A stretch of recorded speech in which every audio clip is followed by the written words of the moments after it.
Hey, this is Mark Hildreth, the voice of Hero Yui, and you're watching Pencil Knights.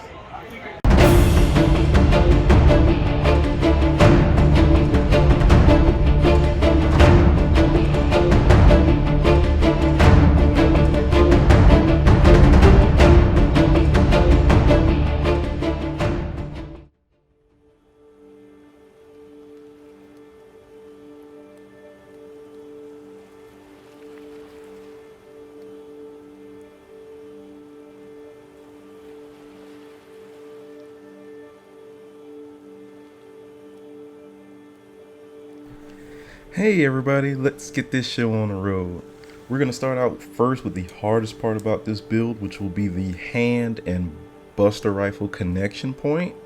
For starters, we're going to take and modify the hand so that we can introduce a female micro connector, and from there we'll modify the buster rifle handle so that we can introduce the male connector port.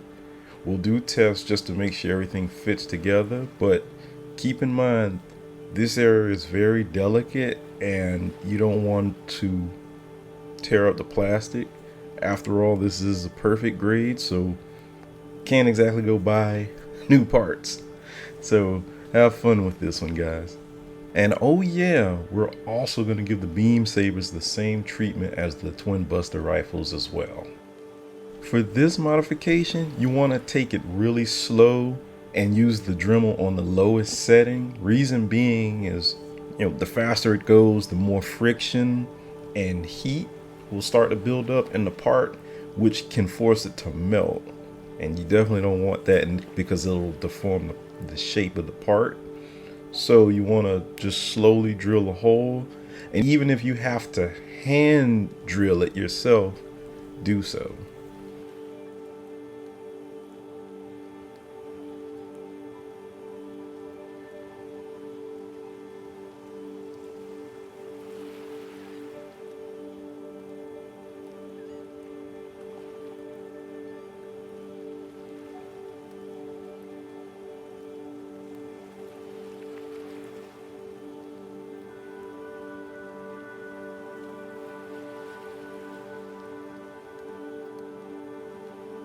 Now, because this is a perfect grade model, instead of adding LEDs to the kit, it's going to be build the kit around the LEDs. And the reason I say that is because the model itself has its gimmicks of moving pistons and shifting armor pieces, which potentially can snag the cables. So what we're going to do is slowly build the Gundam around the cables, cut channels so that we can thread the wire through in a safe way so that once we close everything up, we don't have to worry about a potential shortage created because of parts fraying against the cables and whatnot. So keep that in mind.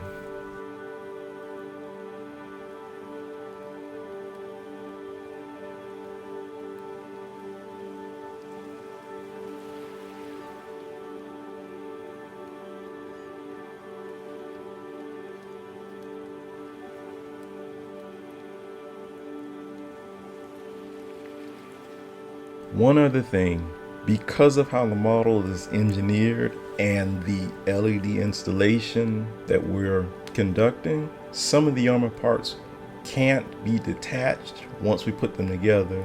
For example, the wrist gauntlets and the torso, those will not be able to be opened back up unless we're conducting maintenance or something like that. But otherwise, the gimmick this model has where you can show off its inner frame, again, the arm gauntlets and the torso, we won't be able to detach those areas.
Now that we have our arms completed, we can move on to the Buster Rifle itself.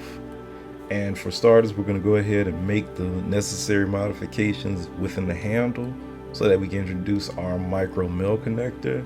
Once we do that, before we begin to finalize the gun, we must make sure the handle properly connects with the hand, and then test the connection just to make sure power can flow through effectively through the cables. This has to happen before you start closing off areas, because some of these areas there's no second chance at doing them. So again, take your time and have fun with it, and this is going to be awesome.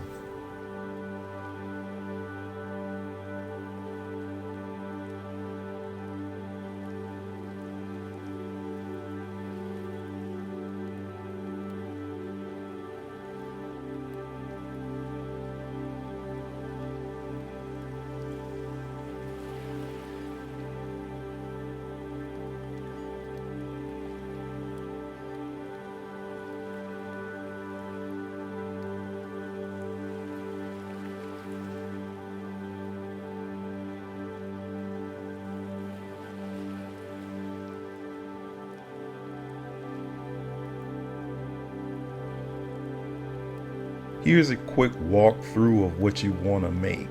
Below it are our female connection points, which will be our hands for the Gundam.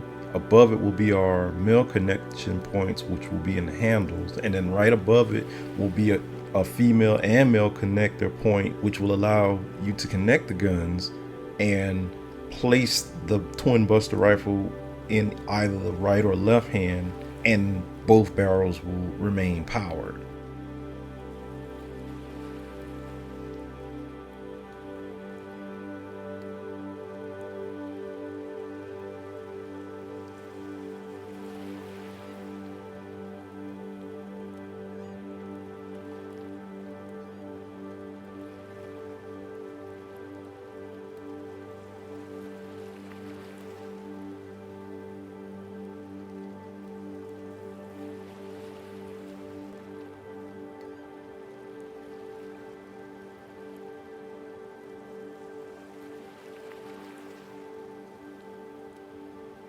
Now that we have our switch installed, this will allow the Buster Rifle barrel to go from on and off, while the green sensor works independently, which gives us a bit of optionality to choose from what look we want to go with.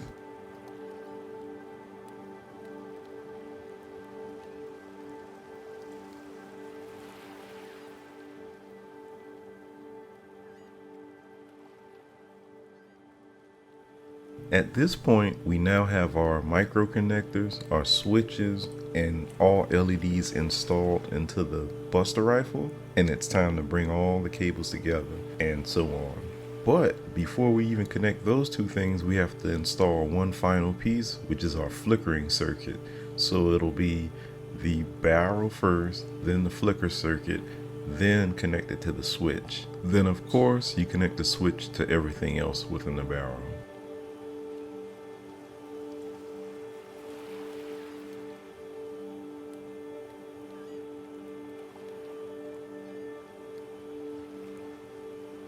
Once our flicker circuit is installed, we can begin to clean up the cables, perhaps shorten them a bit so that everything fits in the rifle nice and snug. But we want to make sure we conduct tests just to make sure everything's working, and then we can go ahead and close it all up.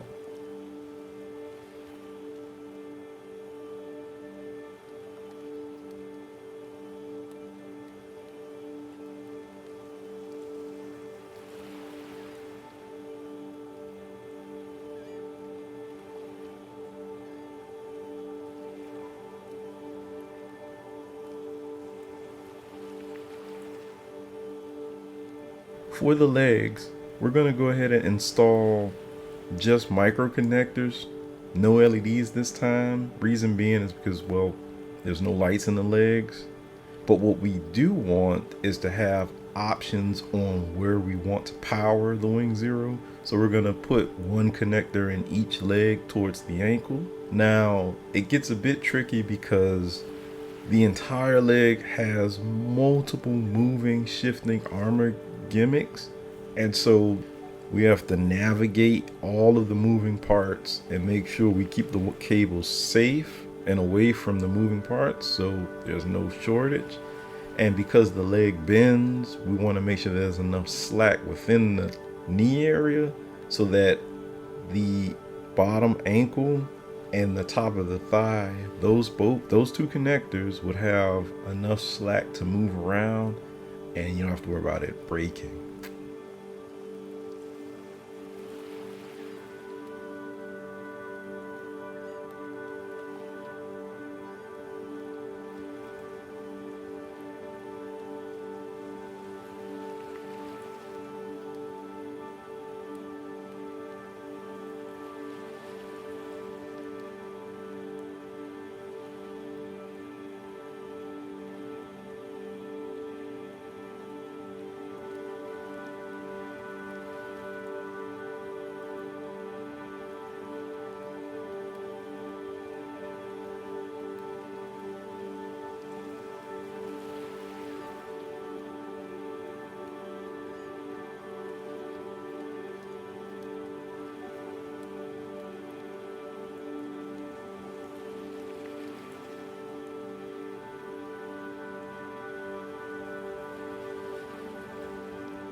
One vital piece of information: please do not over tighten the screw in the ankle, because if you do, once you connect the foot to the ankle and then you try to move the ankle, there's a huge amount of stress that'll be placed on the peg in the foot that'll cause it to break.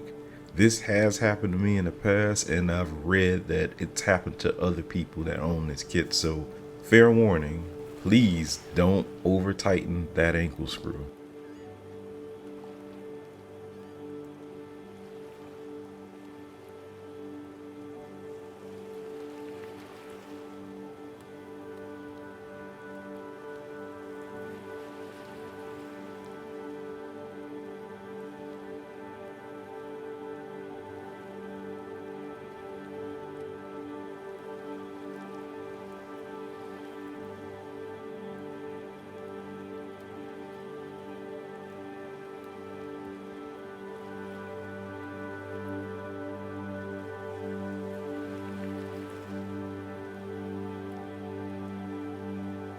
For the wings, I want to do something special this time. Instead of just painting them, I want to install some custom parts. But before we do that, we have to measure and modify, remove some areas of the wing so that we can introduce new parts. Now, forewarning, I would say measure 100 times and cut once. That's my philosophy, because you can't take these mistakes back at this point. And it's gonna get a little harder from here on out.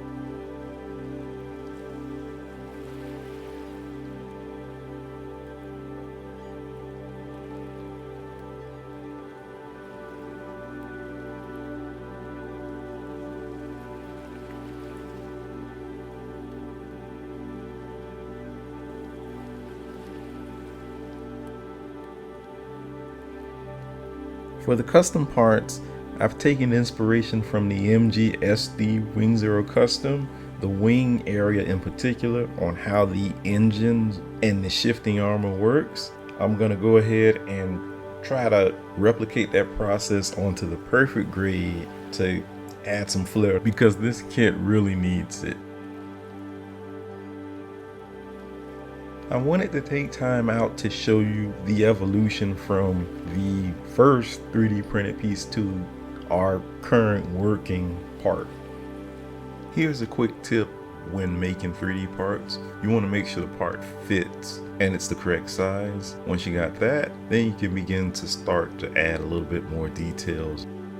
Now that we have the engine parts correct, modified and ready to go, we're going to go ahead and use our UV resin and create some transparent areas so that we can have our LEDs shine through.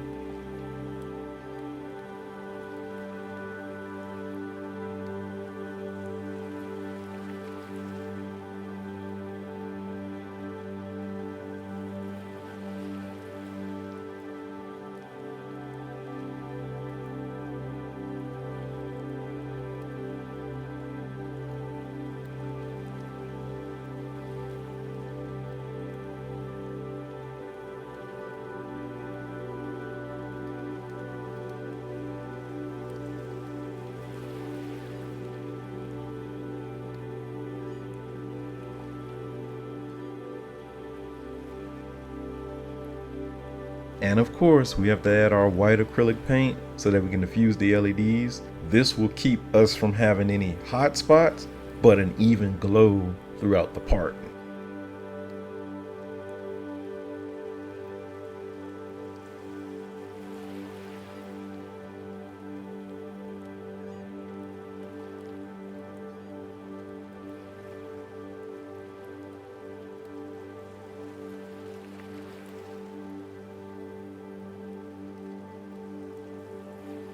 For the sliding wing gimmick, I went ahead and purchased a used Wing Zero on eBay for cheap.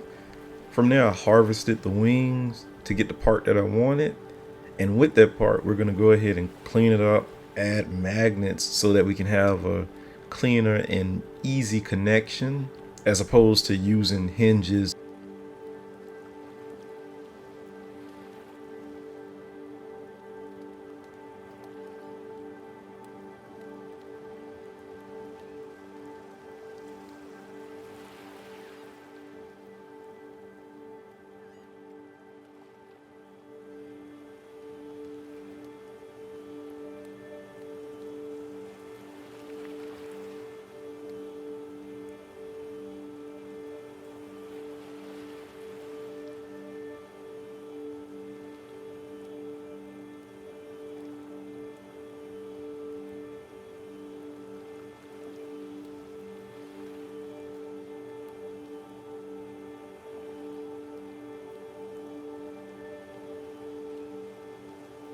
Now that we have the holes cut into the wings properly aligned, we can now start to add our magnets.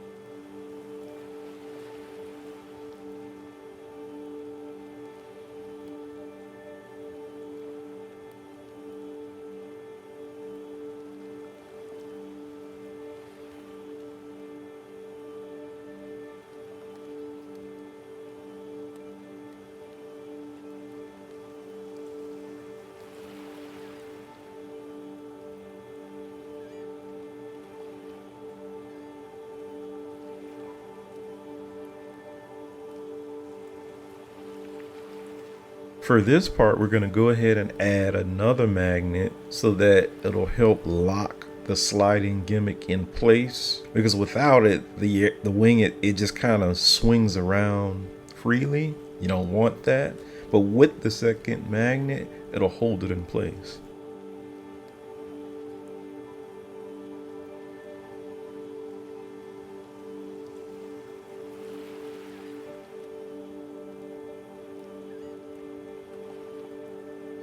For this section, the bottom thrusters are pretty easy to install. The top thrusters, we're gonna have to get a little creative on how we wanna create a strong connection between the wing and the engine. And to do this, we're gonna go ahead and install some metal rods to hold it in place.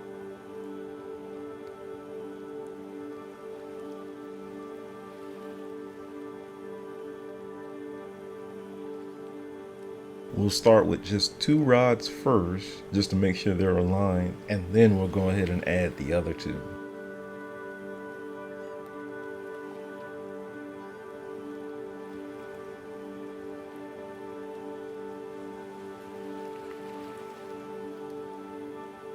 Once we shave down the metal pins, we now have our fully functional wing, and the only thing left now is to just start connecting all the wires now that we have all our LEDs in place. And of course, we have to make sure that we have our flicker circuit, which we're going to go ahead and connect to the top thruster so that it has that pulsing effect. And then once we connect all of our thrusters together, they'll work in tandem and give us the aesthetic that we're looking for. Because of how the wings are designed to connect to the wing zero, I'm going to install a redundant positive and negative cable so that there's 2 sets. This way it'll ensure strength of the cables. So if for whatever reason it separates, the cable won't just snap. And if something happens to one cable, the other cable can pick up the slack. So it's not a needed thing, but I feel it's necessary given the way how the model is designed.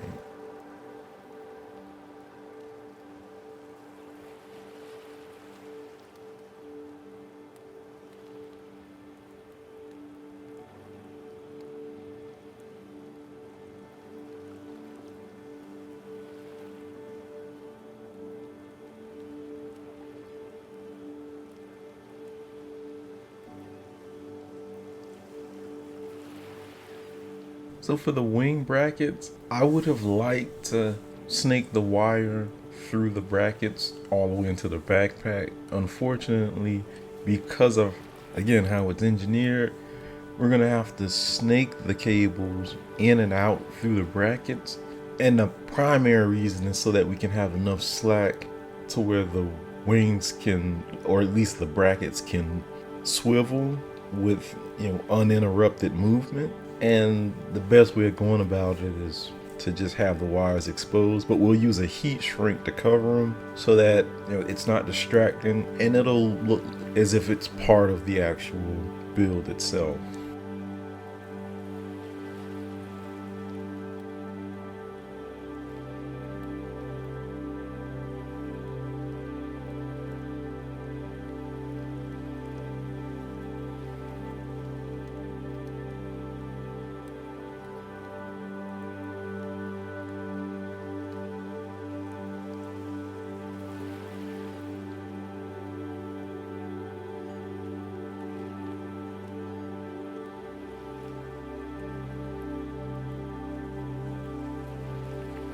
Because of the wire placement for the wing brackets, we now have full range of movement for our wings, and in addition, the cables can retract into the brackets for a clean profile. I'm pretty happy with how this part came out.